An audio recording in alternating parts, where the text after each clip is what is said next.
कहा जाता है श्रीमद् भागवत गीता सिर्फ किसी एक धर्म के लिए नहीं है, बल्कि इसको धरती के हर इंसान को समझना और पढ़ना चाहिए और अपनी लाइफ में इसके सिद्धांतों को फॉलो करना चाहिए ताकि वो अपनी जिंदगी सुख और सफलता के साथ जी सके। तो इस वीडियो में हम श्रीमद् भागवत गीता के 25 विचारों को जानेंगे। इन विचारों को हर रोज सुबह सभी को सुनना चाहिए।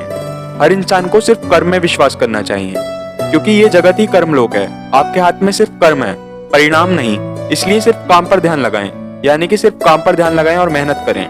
भगवान श्री कृष्ण कहते हैं हर वक्त अपनी कामना और अपनी इच्छाओं में डूबे रहना ही इंसान के दुखों का कारण है। अगर वो इससे मुक्त होकर अपना कर्तव्य निभाए तभी उसका जीवन खुशहाल होगा। सच्चा धर्म यह है जिन बातों को इंसान अपने लिए अच्छा नहीं समझता उन्हें दूसरों के लिए भी इस्तेमाल ना करे। विश्वास रखें कि तुम्हारे साथ जो हुआ है वह अच्छा हुआ है और जो हो रहा है वो भी अच्छा होगा। जीवन का आनंद ना तो बीते हुए कल में है और ना भविष्य में, बल्कि जीवन का आनंद सिर्फ आज में है। आज में जिए।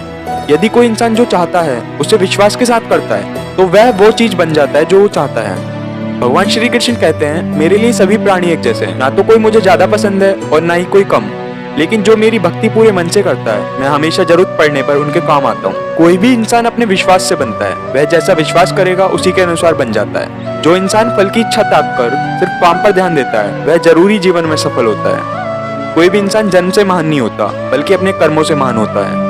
अपना पराया, छोटा बड़ा, इन सबको त्याग कर ये जानो कि सब तुम्हारा है और तुम हर एक के हो। इसलिए सबसे प्यार करो और सबका भला करने की कोशिश करो। शक करने वाले इंसान के लिए खुशी ना इस दुनिया में है और ना कहीं और। इसलिए जो कर रहे हो उसमें विश्वास करो, या फिर जिसमें विश्वास हो उसी को करो।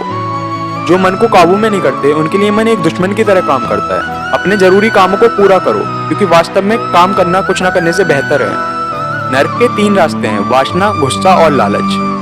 पैदा होने वाले के लिए मरना उतना ही सच है जितना कि मरने वाले के लिए पैदा होना। इसलिए जो सच है उस पर गम मत करो, उसे अपनाओ और आगे बढ़ो। बुद्धिमान इंसान को समाज कल्याण के लिए बिना लालच के काम करना चाहिए। जब आप अपना काम पूरे आनंद के साथ करने लगो तो समझो आपने पूर्णता प्राप्त कर ली है। सिर्फ मन ही किसी का दोस्त और दुश्मन हो सकता है। श्री कृष्ण कहते हैं मैं सभी जीवों के दिल में रहता हूँ। बिना फल की कामना किए कर्म का करना ही सच्चा कर्म है। जब इंसान की जरूरत बदल जाती है तब उसके बात करने का तरीका भी बदल जाता है। चुप रहने से बड़ा कोई जवाब नहीं होता और माफ करने से बड़ी कोई सजा नहीं होती। जिस इंसान के पास सब्र की ताकत होती है उसकी ताकत का कोई मुकाबला नहीं कर सकता। सही कर्म वह नहीं जिसके परिणाम भी अच्छे हों, सही कर्म तो बल्कि वह है जिसका उद्देश्य कभी गलत ना हो।